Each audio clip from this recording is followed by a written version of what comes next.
I'm looking at you looking at me.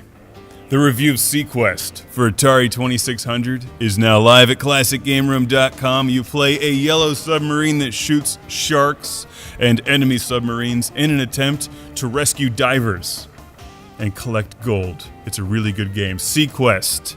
Watch the review. Now let's check the Wind Squid Pub for some questions. Got a good one here from Black Regnum, who says, Sir Mark, I have not yet been knighted, by the way. What was the best shmup you ever played? Well, that's a tough question because I played a lot of shmups or spaceship shooters. Musha is probably one that sticks with me, with great music, incredible gameplay. I love Musha on the Sega Genesis, Thunder Force 2 and 3 on the Genesis, Donpachi, Dodonpachi, Robo-Alest, Xevious, which I have for the arcade back there. That's actually a game that got me into spaceship shooters in the arcades back in the day, and on my Atari 7800 Pro system. Zaxxon is a classic. It's one of my favorite genres, as you know, and there's a lot of great spaceship shooters to choose from, so just watch the reviews and see what looks cool. Twin Hawk on the Genesis is also very good. Let's move on here. Oh, and Truxton. Can't forget Truxton.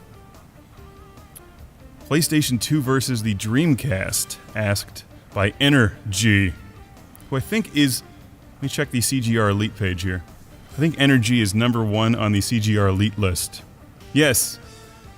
1,862 experience points. You have reached the rank of pastry chef. Boy, I wonder what's next. Let's see here. I already forgot. Oh, PlayStation 2 versus Dreamcast. That's a battle of giants right there, isn't it?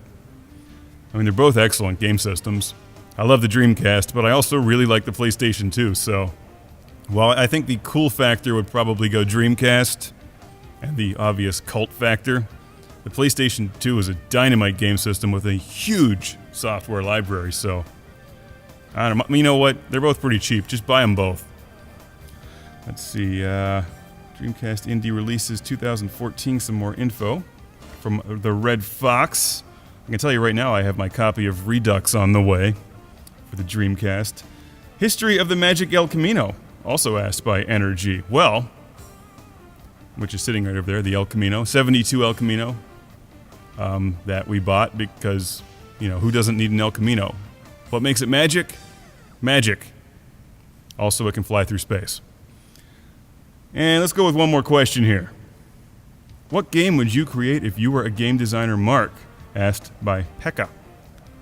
I am not a game designer, nor do I have plans to become a game designer, although there is a Classic Game Room video game on the way that I certainly had part in designing, so maybe I am a game designer.